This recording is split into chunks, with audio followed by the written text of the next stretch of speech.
whenever you go to a Hare Krishna festival or a Hare Krishna temple, there are different dresses that the men and the women wear. And so this fashion show that we're going to show today will show you a little bit of the dress and why we wear the things that we wear. Cool? That is correct, yeah. So again, as we know, this grand festival this weekend is organized by the International Society for Krishna Consciousness, ISKCON, otherwise known as the Hare Krishna movement. Today's Hare Krishna community is just one of 600 plus major centers, temples, and rural communities around the world. And although less than 50 years on the global stage, ISKCON has expanded widely since its founding by His Divine Grace A.C. Bhaktivedanta Swami Prabhupada in New York City in 1966. In fact, 2016 marks the 50th anniversary celebrations of this very movement. Hari Bol, 50 years. I think we all deserve a round of applause for that 50 years. Jai Shri Prabhupada.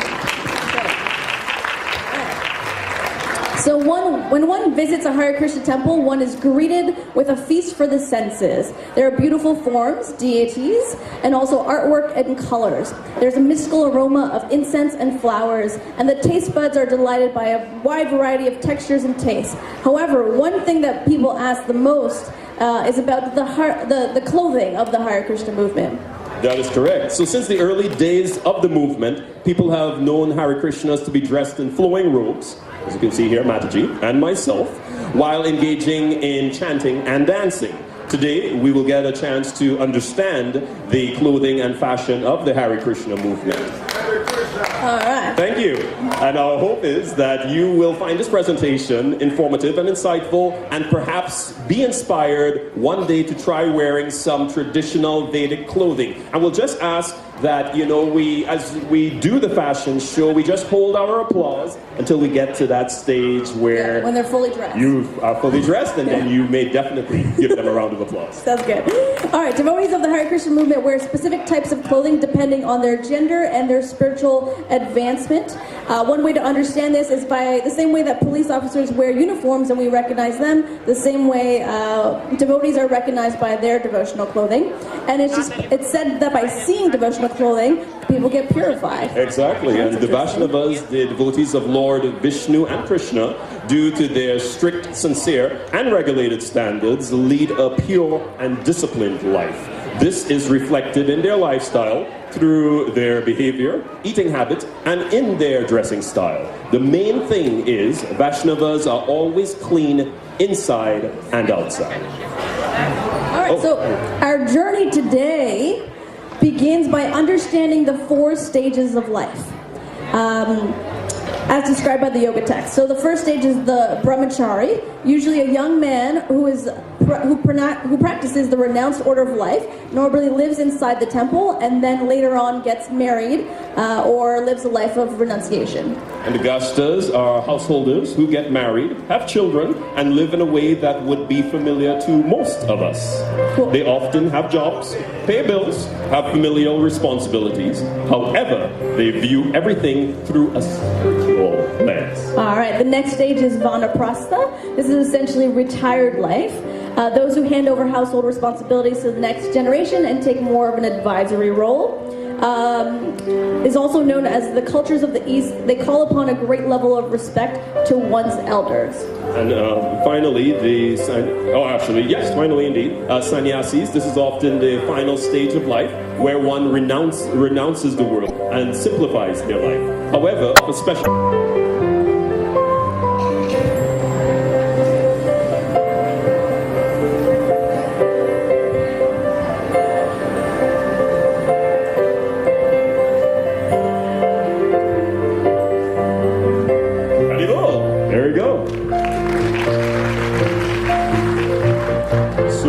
Traditional top piece for men is a kurta.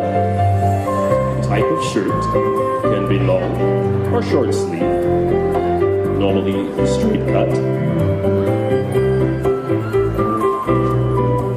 Can also be loose, has a V-neck, 2 pockets on the sides, and is just above the knees length. Kurtas can be plain or embroidered, and of any color, mostly made out of cotton.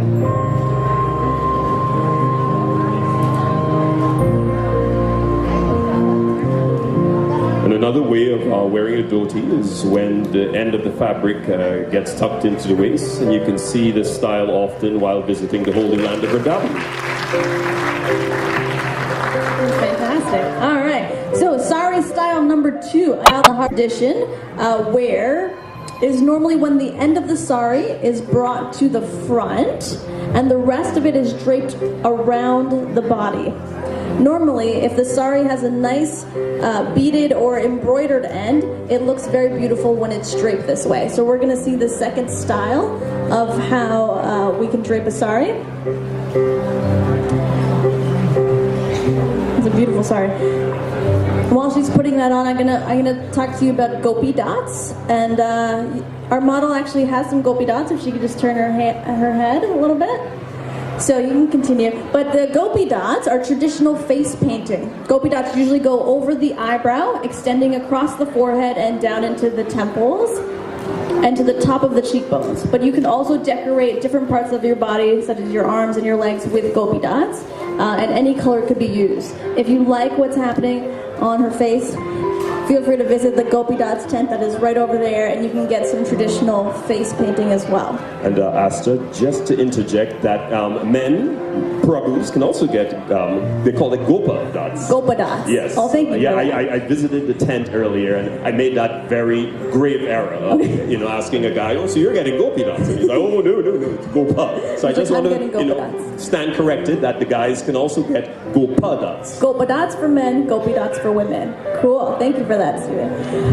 And a sindoor is a traditional red or orange colored cosmetic powder from India. You can see it right there on her forehead. And it's usually worn by married women, and it's put along the parting of the hair. It indicates that she is married.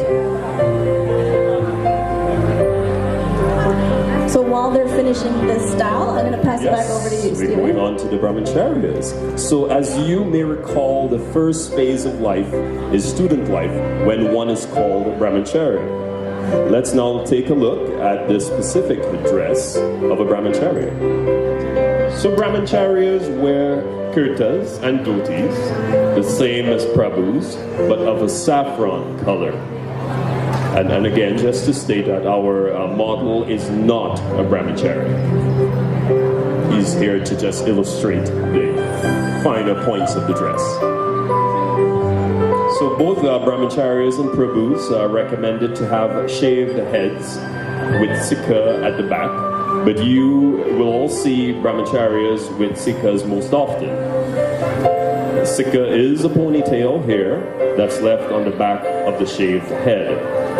There are many reasons for doing so, but our main spiritual master, His Grace Srila Prabhupada, often referred to the sikha as a flag, a term which seems to fit well with the idea that the body is a temple of God, thus a flag on top of the temple.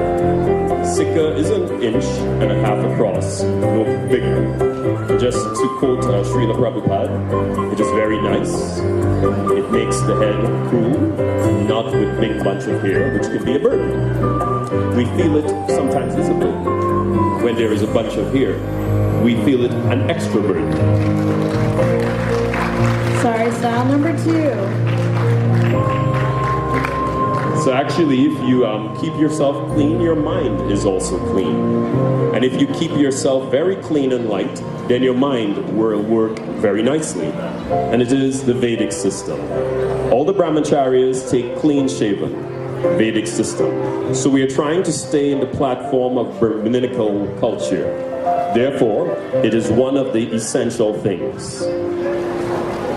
And they also talk about having no facial hair. And again, just want to remind you that our model is not a brahmacharya, but for cleanliness purposes, for the same reason prabhus and brahmacharyas are encouraged to shave their heads. Normally nowadays, we see how people attach to the hair and spend a lot of time on money on making them look good. So a Vaishnava tradition gives an idea of simple life and high thinking. Prabhus are advised to spend more time and effort on spiritual advancement instead of focusing on their look. So we're just going on with the kurta right now. And again, note, as it's a brahmacharya, the saffron color.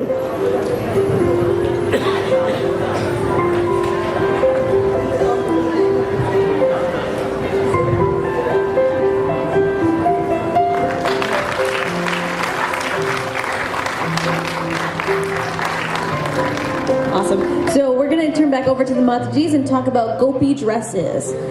So an interesting modification to the traditional sari is called a gopi dress. It is common to see Hare Krishna women dressed in gopi dresses, which are beautiful dresses named after the famous gopis of Vrindavan.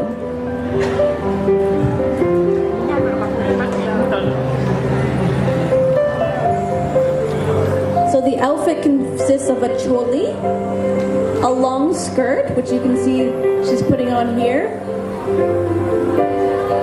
This is the long skirt. So instead of the sari, which is really, really long and has many yards, the gopi dress just has a skirt. And then a chadar, which is a long scarf, as you can see here.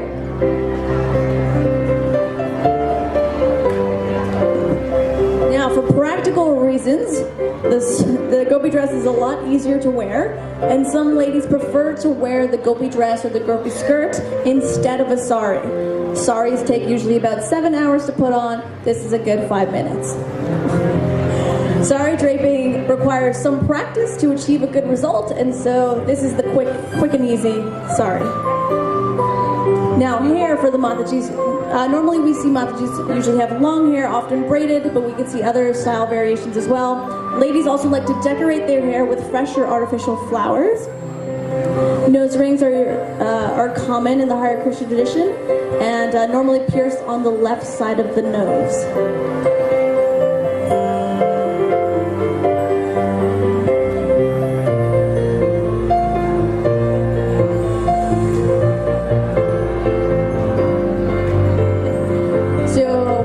Finishing the gopi dress, I'm going to turn it over for Stephen to talk about the pujaris. Okay, thank you. So moving on to the pujaris, they are actually the temple priests, and their dress consists of a piece of white cloth that's tightened around the waist.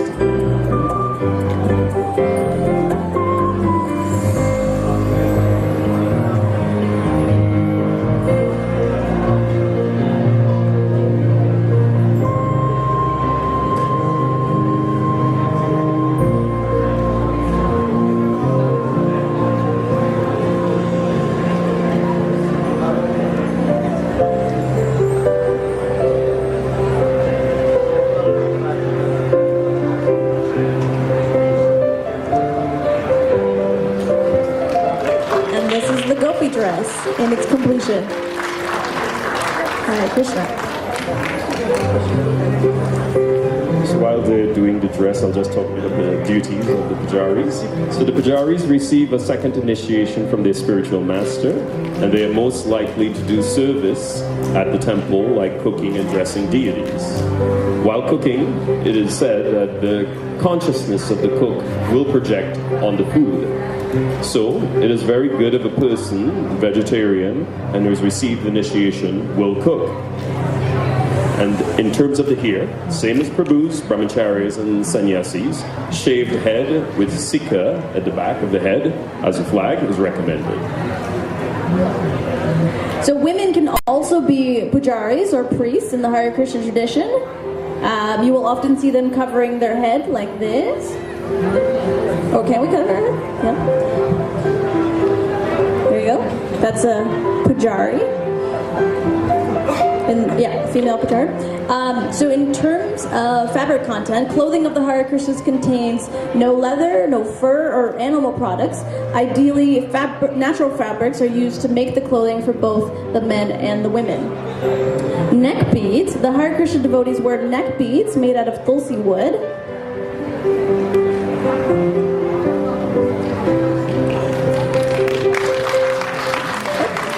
So the pujari dress are completed, and also there is a piece of fabric that's also tied around the neck as well.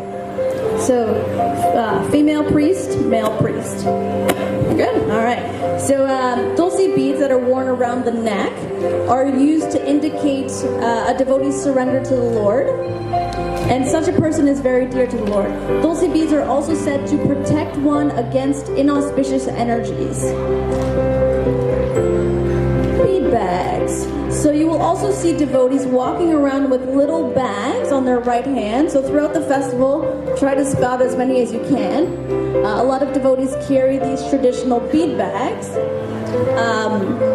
And inside there are beads. All men and women in the Hare Krishna movement are requested to chant on these beads.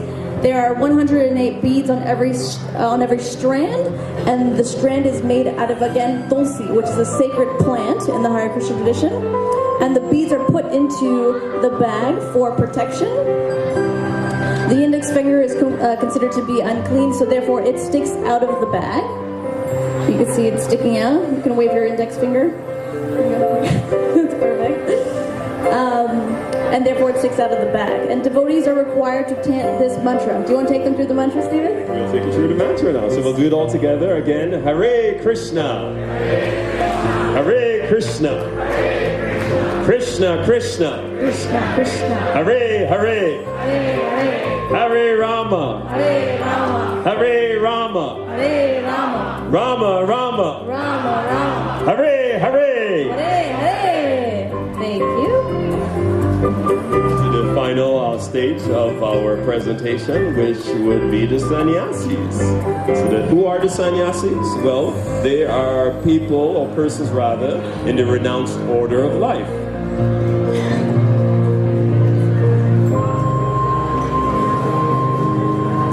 Just a quote from Srila Prabhupada, that sannyasis must dress in saffron with robes and shaved head. Unquote.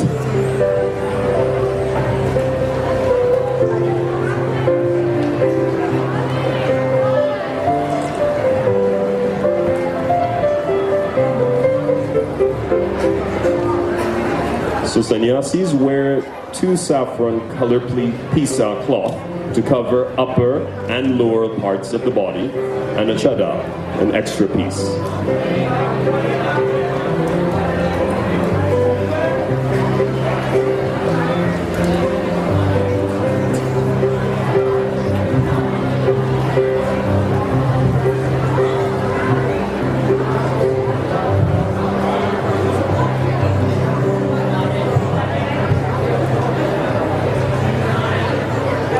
And the renunciate, sannyasi, and brahmacharya wear only unsewn cloth.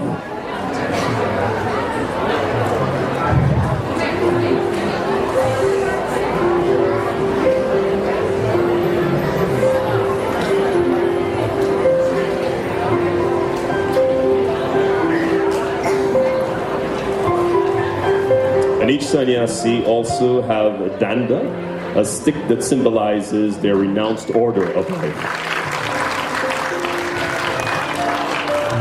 So in the lifestyle of a sannyasi, it is very simple, traveling the world and spreading the glories of the Lord. Whenever he has time, he reads the scripture and chants the Lord's names. His purpose of life is to be a servant, and he completely gives up his own desires. Sannyasi might not be perfect, but his goal is perfect, and that's his main qualification. He does not stay in one place for a long time, and a sannyasi often gives initiation and instruction to others. All right, and so thus ends the Hare Krishna Fashion Show. Please join me in providing a round of applause for all of our models and all of our Hare Krishna fashion designers.